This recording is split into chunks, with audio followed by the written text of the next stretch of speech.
This is the briefing vid for the meeting on the 8th of January 2024. So it's the first meeting of 2024. So we have a decent amount in the fact, a decent amount to get through the stuff that comes at the beginning of the year. My guess is that a number of people are going to want to hustle through it so they can make it and go see the University of Michigan game. I don't think it makes sense to try to schedule around the potential Michigan playoff games, but I'm sure everyone wants to see that. I don't usually watch sports, and I want to see it as well. So it just depends on how fast we move. It's one of those things where any item in here we could get bogged down on a discussion, disagreement with the board, where more discussion has to take place. We could have 10 people show up that want to do public comment. That could be 30 minutes by itself. Or everything could clip along fast. So it's hard to say on that, but everyone, I'm sure, will at least be able to catch the end of the game. So there's that. We have our normal opening, although we have a few special things in here. So in the fire department, we have the monthly report. We also have the annual report. The annual report isn't in here after the meeting. It'll be posted on the website separately. The chief will have the packets to hand to the board members in the meeting. There's also a request for one of the firefighters to move from their current probationary status to full firefighter. So a couple of special things there. Then after the planning commission report, we have the planning and zoning annual report as well. And I included that in the reference packet. And then also Steve is making up physical copies to hand out in the meeting to the board members as well. And then those should go relatively fast. You're covering a whole year of data, but realistically, if people want to see them, they can look at them and read them. So, but a couple of special things there. Then we get into our decision items after the first public comment. We have Parks and Recreation Plan hearing. Now, this has already gone through the Planning Commission, and so now it's coming for the full board vote. The plan, it has been posted on the website for a while because I have public notice. If anyone wanted to look at it, make a comment on it, they could, and it's in the reference packet for this month as well. And then after that, we have the Parks and Recreation Plan resolution. So the board actually voted on it. The hearing is just essentially a public comment session. Next, we have the supervisor salary resolution. Now, I've been talking about this for a while. You know, we've had a few debates over the last few years on the elected salaries and other wages for employees, which we have to dive into. We're in that budget season. But for the electeds, you know, it's decently odd because you have people voting on their own salaries. And my original plan, as not going according to plan, was basically not give raises to the electeds for the first 2 years, and then the last 2 years to give them essentially moving into, we know at least for my position, it'll be someone else, moving into someone else, it at least doesn't hang them up from being not able to take the position for pay. It's a much wider swath of people that could do it and still cover their mortgage and that type of thing, which I think makes sense. You know, there's a history to it here of keeping them decently low because of the financial troubles of the township, which I completely understand. You know, it's in pretty good shape now. You know, obviously I've tried to tackle the sewer finance issues pretty hard over the last couple of years while still making investments into things. So I think it's in decently good shape now. So I propose right now we're at 45 for the supervisor, clerk, and treasurer. I proposed 50. Now the nice thing about this, and I mentioned Franklin lightly in here, I've mentioned him in years past, you know, so if someone wants to get into that, we definitely can. I find it super interesting. The Constitutional Convention debates, the United States would have developed completely differently if we didn't pay elected positions, and you know, I can see good and bad out of it. But if enough people disagree, they can show up to the annual meeting, which we'll have that in here later. They can show up to the annual meeting, and that's changed a lot since the original Michigan laws in the 1800s. But anyone that's an elector can come vote in that meeting to stop electeds from giving themselves raises. So I think it's a good thing to have in place. Most municipalities don't have it anymore, but it's specifically focused on that. And I think that's a really solid thing to have. So we have the supervisor salary resolution, clerk resolution, treasurer resolution. And I set those all for 50.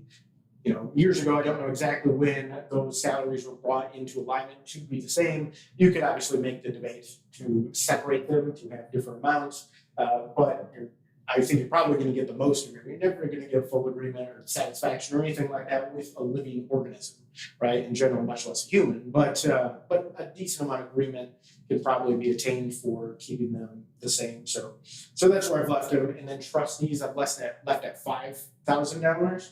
That was a decently large raise a couple of years ago, and so I left that in the same spot. So then we have the trustee salary resolution. After that, we have quarterly budget adjustments. And so it looks nice in like in an accounting format. Tracy drew those out when I do them. The type of report I spit out, and then I adjust in Excel so I can add in explanations, which I'll do for the overall budget. But this looks more of an accounting form. Next, we have the annual meeting resolution. So this is what I was just talking about. And the resolution has to be passed to establish that date, which is March 23rd at 1 p.m. Saturday. Immediately after that, we'll then have the board vote on the budget. So there's 2 meetings technically back to back there. Next, we have the cell tower contract. Now, yesterday, which I, immediately, that same night that we had the meeting last month, I messaged the cell tower company, I contacted our lawyer and was trying to work that out so we have it ready to go for this meeting. And, the holidays and stuff were in there, but I pressed, like, I want to have this thing ready. And it wasn't ready when I was getting these out. And I waited really late into the day to try to allow them to get it to me if they were going to get it to me. And they didn't. So I've written up a thing here that they don't have it to me, kind of the options that we can do with that. And then this morning at just after 9 a.m., they got me the adjusted contract. So now I've printed those out, put them in the board members' boxes and stuff like that so we can look at it. I'll double check it with the lawyer. So we have the contract, so we'll have to make a decision on if we want to make a decision on that. But that's in here. Next, we have board review member. So Wanda has been on the board review for quite a while, and she's decided to step away. And they're 2-year terms. It's a 3-member board, but we can have an alternate as well. Brian has been the alternate for a little while now, a handful of months, something like that. And so it makes sense to move him into the full position, and he said that he would. So that's my proposal, my nomination in here. And then if anyone else is interested, the application is on the website, but you can let me know, message me, email me, whatever it may be, stop in and we give you an application. If people are interested in being considered for positions on Planning Commission, the Zoning Board of Appeals, the Board of Review, and now the Parks and Recreation Committee, which we're going to get to in here, then apply, let me know. I like to kind of have backups on that type of stuff. So I've a little bit of a list of people that I know are interested and I can reach out to. So I figure we'll move Brian up to that. If we have another good candidate for the alternate position, then hopefully next month we can do something with that. Next, we have road abandonment, technically vacating of a road. So this was never picked up by the county. It's early 1900s. This one's specifically 1912, and I have that original plat in here, along with a satellite view, an aerial view, but it's from 2019. But it's still like just a wooded section. So it never occurred. Developer is trying to make houses, and the houses next to where that would be, you'd have a little more space if this road doesn't exist, which it doesn't exist. Have a letter from the road commission, because if it was picked up by the county at some point, it would be a road commission decision and then a township decision. But the road commission would have to decide to abandon it. I have a letter from the head engineer, Paul, saying that they never picked it up. So it is not a concern of theirs. And so with that, makes sense. There's still access to the houses with the developer making a road going in off automobiles right over there below the village. And so that's what that one is for. And so we'll kind of come back around to that on a slightly different issue again here in discussion. Next, we have a rezoning. This is on inland 20. They had been rezoned to commercial, but then they decided not to do that operation, wanted to rezone back into residential. That passed the planning commission, and so now it's coming to the board. Next, we have a zoning grant. So Steve, the zoning administrator, has found a grant that we may potentially qualify for. He thinks he can apply for with little to no cost. And it's for housing concerning zoning, right? Making it more accessible, affordable, these types of things for the planning themselves. And he wants authorization to be able to apply for that, and there has to be an authorized signatory to sign off on it, especially if we're able to get it. I made it a little vague just in case the state doesn't like some wording or whatever it may be. And so that is authorized to do that grant and other associated grants. And then the treasurer would be the primary signatory, but the clerk or supervisor can sign off as well. Next, we have discussion items. The first one being a White Lake petition. So this specifically had someone come in, he's talked to me a couple of times, and I brought it to the board before about maybe not chemically treating West Lake and maybe doing mechanical cutting instead. It is an option, but there's a special assessment that has been put in place. And so that implies this duty that the township has to continue doing that thing. And that was put in place with people inquiring on it, passing through the board, right? There's hearings, there's a whole big thing. And so before the conclusion the board to come to is that if people want that, they would need to get a petition going, get 51% of signatures, bring it to the board, then the board could switch it from chemical treatments to mechanical cutting. And that seems reasonable to me. You know, running around a lot of lakes, out by Blue Lake and stuff like this, chemical treatments were always an issue. I remember being a kid swimming in Blue Lake, and like your dog was allowed to drink the water, and you could water plants and things like that, later than you could swim in it, which seemed really weird. So that's what that is. I also mentioned in here, I had to kind of come in, and he just wanted to complain, but he was talking about eliminating large boats on West Lake. You know, this would make sense for kind of lake association, but our lake associations here are kind of defunct. They don't particularly operate. It was kind of funny. He said it was the reason he voted for me in the election, but I don't think I've talked to him at any point in the last 3 years. I did have a woman before that wanted to eliminate boats entirely off of, I think it was West Lake, but maybe the other lakes too, at least for a while, to kind of let the lakes recover. I don't think she ever came to a meeting. I think I emailed with her, maybe talked with her on the phone. This guy just came out of the blue. I think he just wanted to complain in general. Next, we have hobbies. So this was brought up in public comment in the last meeting. Quillen had come in, said he was threatening people out there, threatening him as well. And so, I said I'd follow up with our lawyer and our sheriff, and I've had conversations with both of them. And so, I kind of explain some of that stuff in here. That's why I write these up. And basically, if we were to hire a security company to escort out there to bring a wrecking company to remove his shed, it's ill-advised. Essentially, they don't have the authority to arrest, and our court order doesn't have the authority to arrest either. So doesn't necessarily make sense there. And then essentially, right, trying to escalate the situation is kind of an undesirable goal. It's something like that. And then really, ill-advised to take action against the sheriff, which is my opinion on that as well. But we don't want to cause a rift there where we're not getting as many patrols and service and responses to other calls. It's a rough situation. We don't have a great way to resolve it. It'd be much more straightforward if we had a police department for the township, which I think would make sense to add. If a bunch of other things were good in the township when I came in, then I might have tackled that, but I also wouldn't have run for the position. So I think there were other things that needed to be sorted out. And so I've largely worked on those. So that would make the situation different. Talked to the sheriff about it too. He's not going to push in and cause a shootout specifically, and so he doesn't want to cause that disaster. They are pursuing it with gun charges against Hobby and those types of things. So they're working on it. We'll give you details, because it's active cases. But they are pursuing it in that way.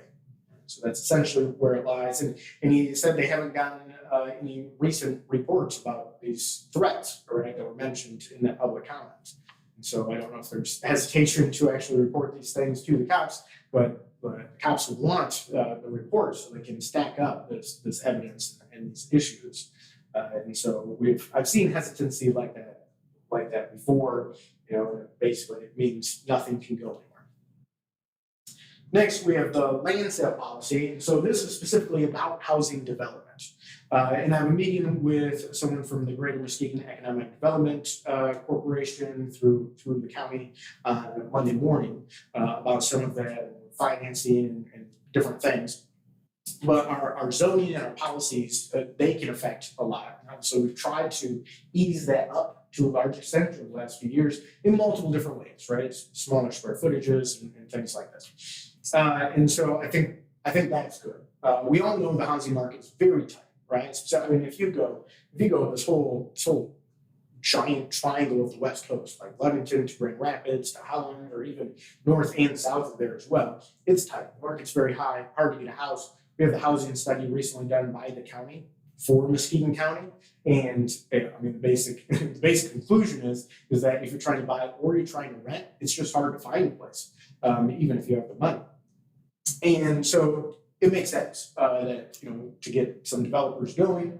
And so largely what we want to do is not stand in their way. We can't have the initiative for them. I don't think it's a great idea for the government to be building houses on spec, because people that are doing that type of thing, they need the ability to succeed needs to be the ability to fail as well. Now, I realize that larger society is moving away from that. We bail out the big banks and stuff, and it puts a larger economic class further into the future. It's essentially a delay tactic, and it doesn't allow the society to adjust for places that should fail to fail. And so then the corporatism becomes worse, and then your best and brightest minds end up going into politics instead of going into the actual free market and providing value to people, right? And so I realize that's the state the society is in. Doesn't mean we should necessarily go with that. And so largely the government's role in that way is to stand back and let the people with the initiative,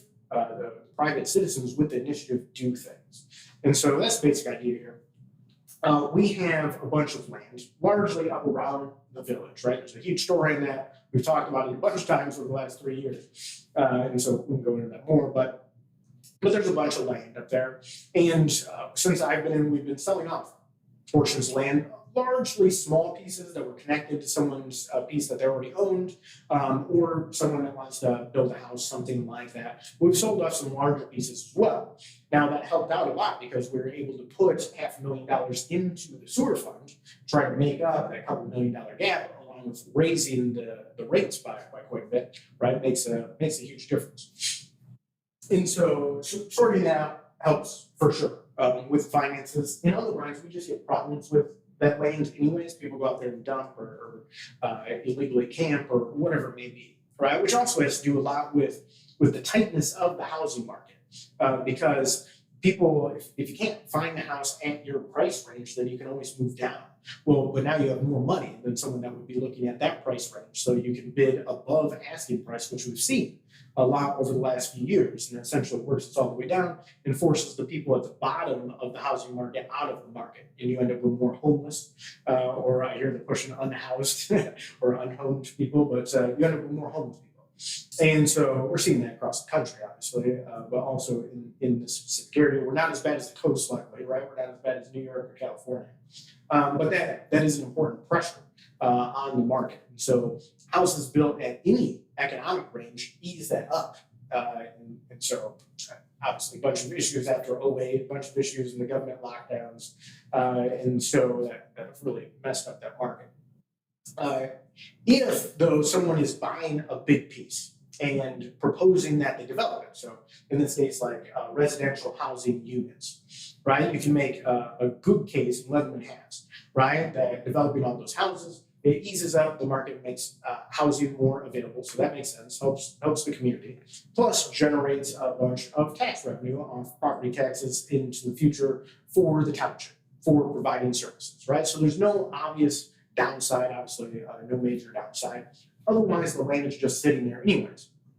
But if we're looking at a large piece of land, dozens of acres, to be sold at the same time, if it's developed for single-family residential, or it's developed for commercial, or it's developed for industrial, or whatever it may be, this can have a large long-term effect on the township. And so at that point, it may be reasonable, I think it probably is reasonable, to see proposals on what people are going to be doing with the land. And so, but that's not in our policy as of now. So I'm bringing this as a discussion item to the board to see if in that first meeting, the first of 3 meetings, and there can be any stipulations, and it could just be at the board's discretion saying, hey, there's a key piece of land. We don't just want sealed bins with just an amount of money. We want to see what you would be doing with the land as well, like some use to it. Or it could be, over 10 acres. We see something like that, so it's a little more objective, something like that. So it's a discussion about that. Next, we have the budget. And so there's a bunch of things to go over about the budget. Primarily, I've included stuff from maintenance and cemetery in here. But obviously, everything has to be gone over. So I will have it in every meeting. So I'll have it in February, and I'll have it in March as well. But we also have a specific budget meeting in February, and then we have the annual meeting and the budget approval in March as well. So several budget meetings coming up here soon. So if anyone has any specific things, the board, we definitely want to go over those. And I've listed out a few, and so I'll just kind of get the feeling from the board on those, if it makes sense to pursue them, not pursue them, and to what extent. So those types of things. Next, we have the Parks and Recreation Advisory Committee. We talked about this last month. I've drawn up a very simple form proposal of a resolution to see what people think on it and if it makes sense. So that is everything that's on the meeting. Like I said, it's a decent number of things. So a meeting could move fast, it could move slow. It's very hard to tell. That brings us to our second public comments. In the reference packet, since we have the quarterly adjustments already in that packet, I included them in there, then I don't have a different budget for it because it'd be the same numbers in the reference packet, but I do have the 2023 Planning and Zoning Annual Report, and then the 2024 to 2028 Parks and Recreation. So that is in the reference packet, and I don't have the cell tower contract posted anywhere because it came in this morning. But I have sent it out to all of the board members, so they have it. And because it was in this morning, I haven't gotten to reviewing the changes that the cell tower company made in yet. But it looks like they made a decent number of changes. So hopefully they adapted and changed the things that I was negotiating with them on. That is the meeting. If anyone has anything, questions, thoughts, ideas, comments, concerns, feel free to reach out. My direct line is area code 231-332-6700 or email supervisor@daltontownship.org. Otherwise, this is Jeff Martin signing off.